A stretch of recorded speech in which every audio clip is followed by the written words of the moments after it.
When a powerful woman is mistaken for someone she's not, what happens next could change an entire city.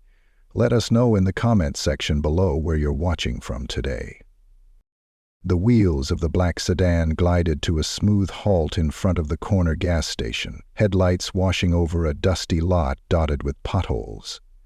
Inside the car, Daphne Sullivan tapped the steering wheel with long, careful fingers, her mind occupied not with court rulings or headlines, but with what groceries she still had to pick up before the week started again. She had just left a quiet dinner at her sister's, the kind where memories were unpacked like fine china and laughter sat on the table longer than dessert. The night was soft, normal, mundane, and that was its beauty. She stepped out in a gray wrap dress, heels quiet on the pavement, her curls pinned back from her face. 48, composed, and effortlessly elegant, Daphne moved with the grace of someone who had learned a long time ago how to take up space without apology. The gas station was quiet, just one clerk inside and a flickering soda machine humming near the entrance.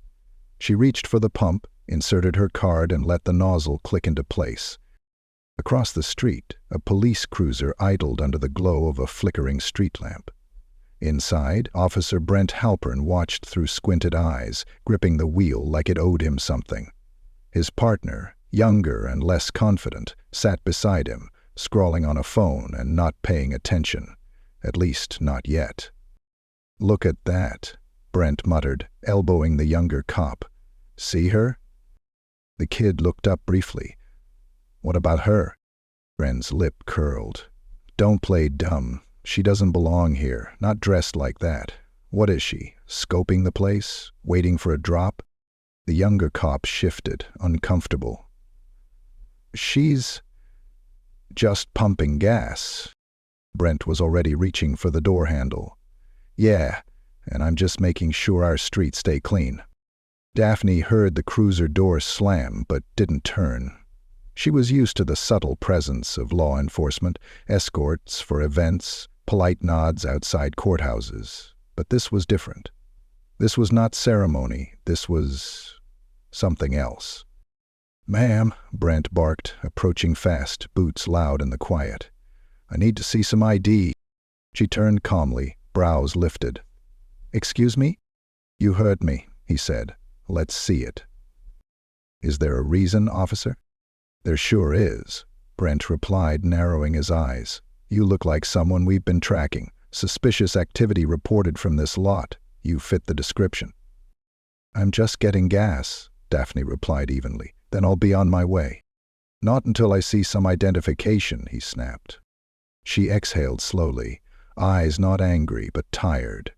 This wasn't the first time. Still, she reached into her bag, pulled out her wallet, and handed him her ID. Brent looked at the card, and something in his expression darkened. "Daphne Sullivan?" he read aloud with mock emphasis. "This supposed to mean something to me?" "It might," she said simply. He handed it to his partner, who glanced at it, eyes widening just a little. Brent." "Not now," Brent barked. The younger cop hesitated, glancing back down at the name. His mouth opened slightly, words forming in the back of his throat. But they never came. "Pop the trunk," Brent ordered. Daphne's voice sharpened. "Excuse me?" "You heard me. Open it." "I will not." Brent stepped forward, his hand grazing his holster. "Are you resisting?" "No," she said, voice low and even. "I'm asserting my rights." "Get your hands on the car." She didn't move. The younger cop stepped forward, his voice barely above a whisper. "Brent, I really think we should check this first. She might be—" But Brent was done listening. With a quick jerk, he grabbed her wrist and twisted her toward the vehicle, forcing her arm behind her back. Her bag fell to the ground with a slap. The pump clattered from the car, and the soft hissing beep of the machine was the only sound, besides Daphne's breath, controlled but tight.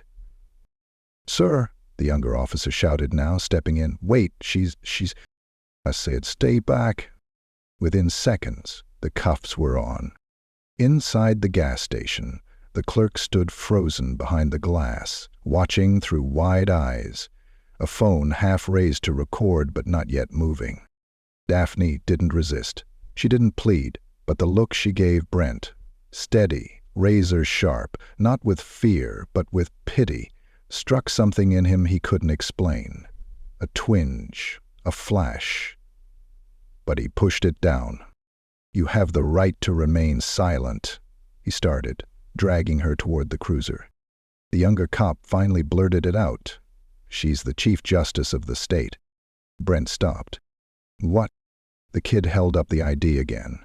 "She's Chief Justice Daphne Sullivan. I saw her picture in the paper just last week." Brent blinked, looking back at the woman he'd shoved into the back seat like a petty thief. "You gotta be kidding me," he whispered. But the woman sitting there, her wrists bound, her pride untouched, was no joke. Daphne didn't speak. She didn't have to. The next sound was the click of the cruiser door closing behind her, and with it something shifted, something neither man could name yet, but they both felt it. And this was only the beginning. The cruiser rolled through the city like a silent accusation, the tension inside thick enough to choke on. Brant kept his eyes on the road, jaw clenched so tight his molars throbbed. He didn't say a word, not to his partner, not to the woman in the back. He didn't have to. The gravity of what he'd done was slowly dragging behind them like a chain tied to a secret no one wanted to own. The younger officer, Tyler, shifted beside him, shooting nervous glances over. His thumb hovered over the dispatch radio more than once, but he never pressed it. Every part of him wanted to scream, to say this was wrong, to stop the car and open the door and undo what had just happened. But Brent had that look, the look older cops got when they knew they'd crossed a line and were too deep in it to crawl back. In the back seat, Daphne Sullivan sat upright, calm, still. But there was a hum under her breath, low, like a warning bell that hadn't finished ringing. Her wrists were cuffed, but her dignity wasn't. She wore it like armor, even behind the plexiglass divider.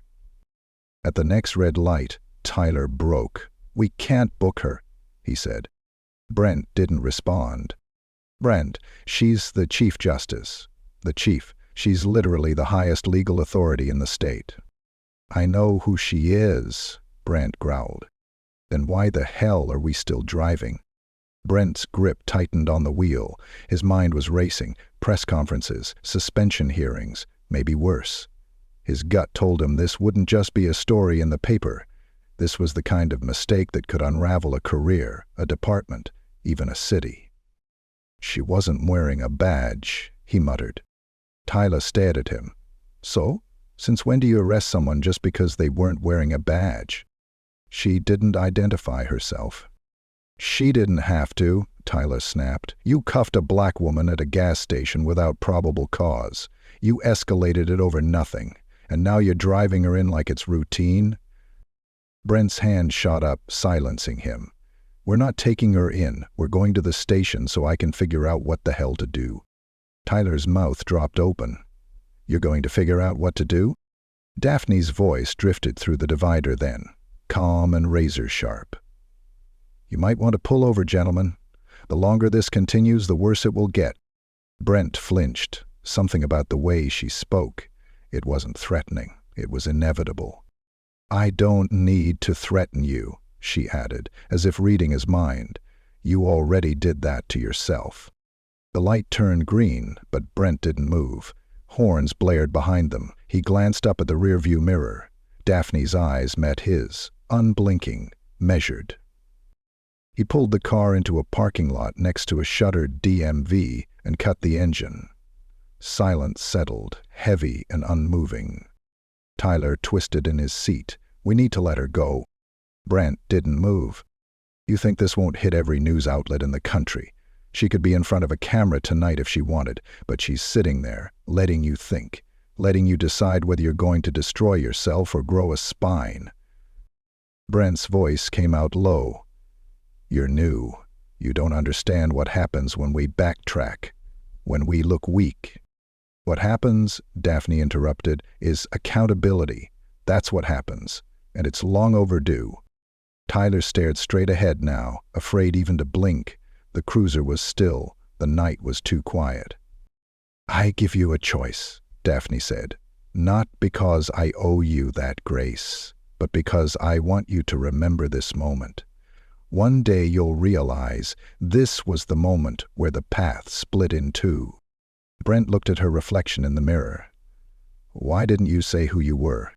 Her laugh, short, bitter, filled the silence. Because I shouldn't have to. That's the entire point. He swallowed hard. I've sat on benches in packed courtrooms while officers just like you lied under oath and justified it with gut feelings. I've watched you twist the law into a weapon instead of a shield. And still, I believed the system could be fixed from the inside. But tonight, you've reminded me why it's still so broken. Brent stepped out of the car and opened her door. Slowly, without flinching, she stepped out too, her hands still cuffed but her posture unbent. I'll take those off, he muttered. You'll apologize, she corrected. He looked at her, truly looked, not just a black woman, not just a potential suspect, not a symbol, a person, a powerful one he had tried to break and failed. I'm sorry, he said, eyes low. For what? She asked, not moving. For the arrest, for not checking, for escalating. Say it right, she said. You arrested me because you assumed I didn't belong. You treated me like a criminal because of how I looked. That's what you're sorry for. Say it. Brent's throat tightened. I judged you. I saw a black woman at night and assumed the worst. I didn't see you. She nodded once. Now take off the cuffs. He did, slowly, carefully, as though he was afraid of touching a matchstick. Tyler watched, silent, his face a mixture of awe and shame. Daphne rubbed her wrists once, then turned to leave. Wait, Brent said. Aren't you going to press charges? She turned back, her eyes steady. I don't need to. You already sentenced yourself. Then she walked. Back to her car. Back to her life. Leaving behind two men who would never look at their badges the same way again. Brent didn't follow. He just stood there, still holding the cuffs. The sun hadn't even cleared the skyline when the first headline broke. Chief Justice wrongfully detained by police in nighttime arrest. State Chief Justice mistaken for suspect, detained without cause.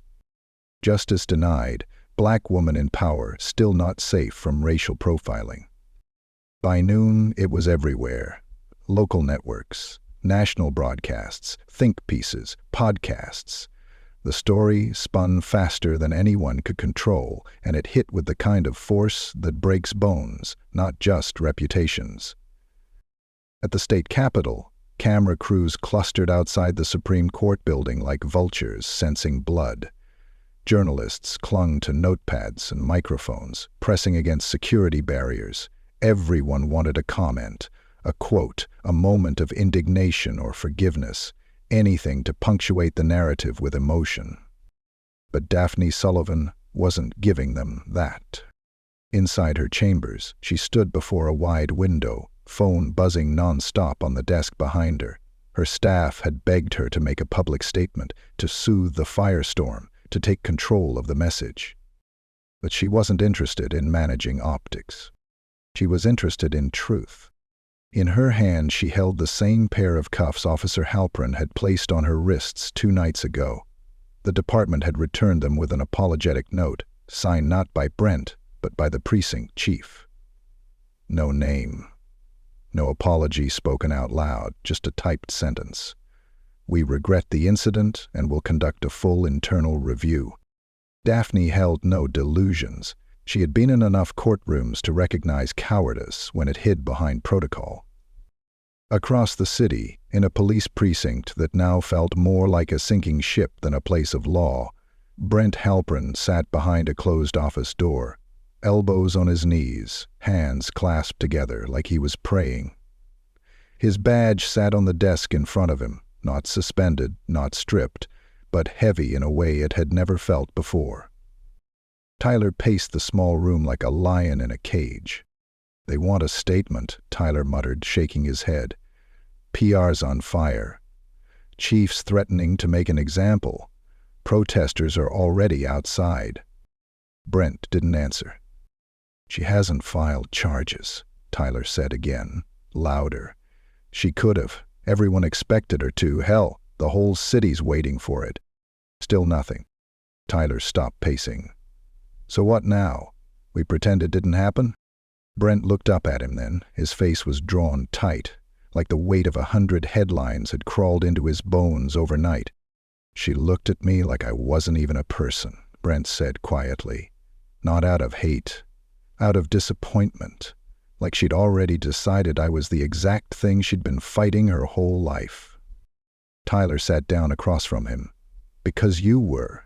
That night, you were." Brent didn't argue. He couldn't. "Do you remember what she said?" Brent asked. "That this was the moment the path split?" Tyler nodded. "I think I've been walking the wrong one for years," Brent said, "and I never even noticed."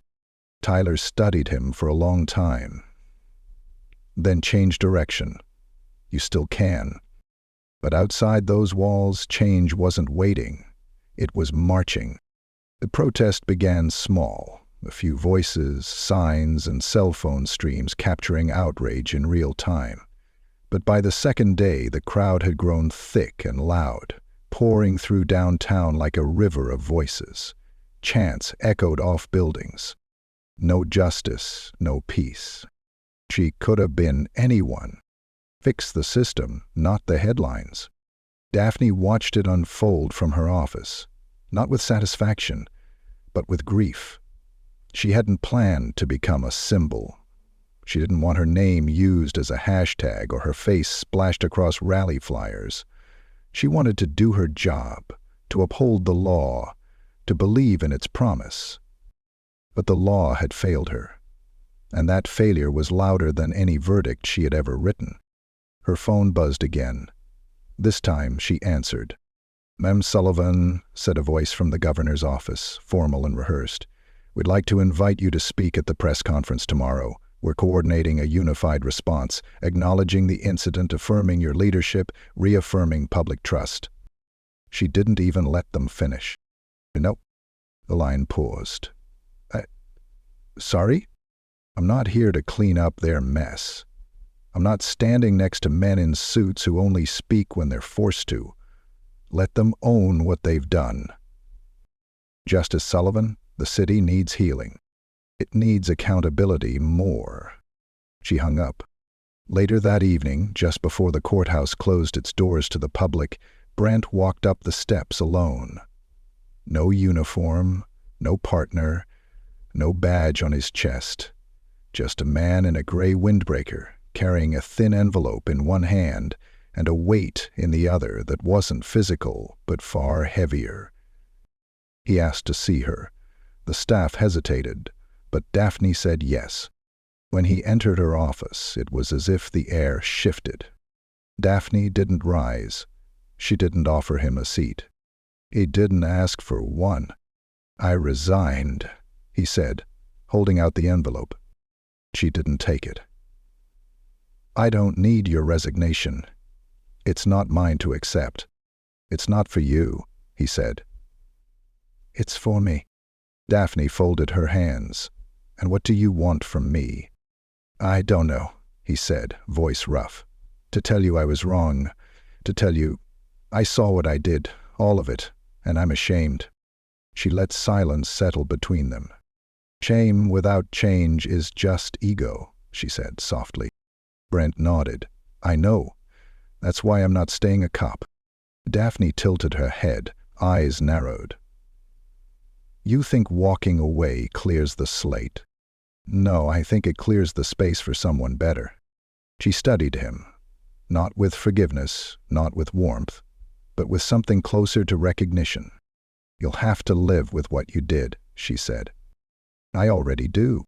He turned to leave, but before he reached the door, she spoke again. "You weren't wrong about one thing." He stopped. "That night." "The path split," she said.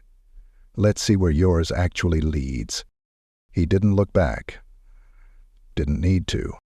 Because for the first time in years, he wasn't walking in circles. He was finally moving forward. The courthouse steps were covered in chalk that morning. Bright colors, childlike handwriting, words written by strangers with open hearts and weary souls. "We see you, Justice Sullivan. Power in patience. Dignity looks like this." Daphne paused before walking in, her heels still for just a moment. She let her eyes scan the messages. Some were short, some were angry, some were beautiful. But all of them shared the same truth. People were watching. And, finally, they were listening. She didn't smile. She didn't cry. But her chest rose a little fuller as she stepped through the courthouse doors. The courtroom was quieter than usual, not because of lack of interest, but because of reverence. Reporters didn't whisper. Attorneys didn't shuffle. Even the bailiff walked softer. For once, the walls weren't filled with the hum of politics and pressure. They were filled with the weight of something deeper, the truth behind the robe, the scars beneath the gavel. Everyone waited for her to say something. Everyone wanted a response. But Daphne didn't give them a speech. Instead, she gave them what she'd always given. Her work. She walked to her seat at the bench, adjusted her notes, looked out into the gallery, and began proceedings. Justice doesn't stop for outrage. It doesn't pause for headlines, and Daphne knew that better than anyone. Across the city, in a quiet community center lined with folding chairs and scuffed wooden floors, Brent Halprin stood in front of 15 young cadets, in tailing, all fresh-faced and green, all listening too hard, as if trying to read the future in his voice. "This job will ask you to be brave," he said, "but not in the way you think." He held up a copy of his resignation letter. It was laminated now, not to be dramatic, but as a reminder. Bravery isn't pulling someone over. It's pulling yourself back. Bravery is walking into a room where everyone looks different than you and deciding that you don't know everything. One of the younger cadets raised a hand. "Why did you quit?" Brent paused. "Because I forgot what service meant. I confused authority with purpose." Another cadet leaned forward. "Would you go back if you could?" "No," Brent said. "But I'd have never left if I'd started it the right way." Afterwards, a few of them stayed behind, wanting to talk, to ask questions. But Brent slipped out quietly. He wasn't there to be a mentor, not yet. He was there to tell the truth, and sometimes that was enough. Weeks passed. The protests slowly quieted, not because people stopped caring, but because actions started taking root. Policy review boards formed. Civilian oversight committees were given new teeth. Officers who once rolled their eyes at community meetings now showed up, took notes, and shut their mouths long enough to learn. But none of that came from a press release. It came from a woman who had chosen not to scream, but to stand. One morning, Daphne received a handwritten envelope in her office mail, no return address. Inside was a short note. "I didn't deserve your mercy, but I'm doing everything I can to make it count. Thank you for not ending my story. VH. She didn't file it away, she didn't frame it. She just placed it beneath the stack of open cases on her desk and kept working. Because Daphne knew what mattered wasn't whether people apologized. It was whether they learned. On the anniversary of the arrest, Daphne's alma mater asked her to give a keynote at their law school's graduation. She hesitated. She wasn't fond of spotlights that burned too hot, but this time something told her to accept. The crowd that day was thick with family, faculty, and fresh graduates in caps too big for their heads. The auditorium buzzed with hope and caffeine. When she walked on stage, the applause rose like thunder, and she waited for it to fall before speaking. "I've spent my life inside courtrooms.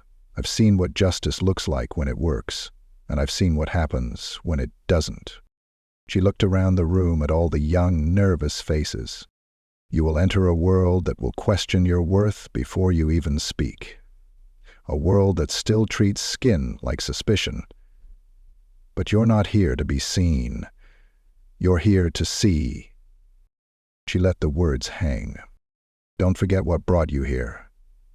Don't forget the power of restraint or the courage of humility. And when the system tries to pull you under, remember that justice isn't a job. It's a choice you make. Every single day. When she stepped down, the ovation was longer than she expected. But she didn't stay to bask in it. She left through the back hallway, her heels echoing through a space that once belonged to her as a student. Outside, under the branches of a quiet oak tree, a young black girl waited with her mother. She clutched a thick, dog-eared copy of landmark rulings of the Sullivan Court. When Daphne appeared, the girl's eyes widened. "I want to be like you," she said softly. Daphne knelt so they were eye level. "No," she said with a smile. "You'll be better." The girl grinned wide, her arms tight around the book. The mother mouthed a thank you as they walked away, and Daphne stood there a moment longer, watching them go. The fight wasn't over. It never would be. But this moment right here, this was what it looked like when history bent in the right direction. Not all at once, but enough to matter, enough to breathe, enough to believe. And in that quiet moment under the tree, Daphne Sullivan let herself smile. For real, for the first time in a long time,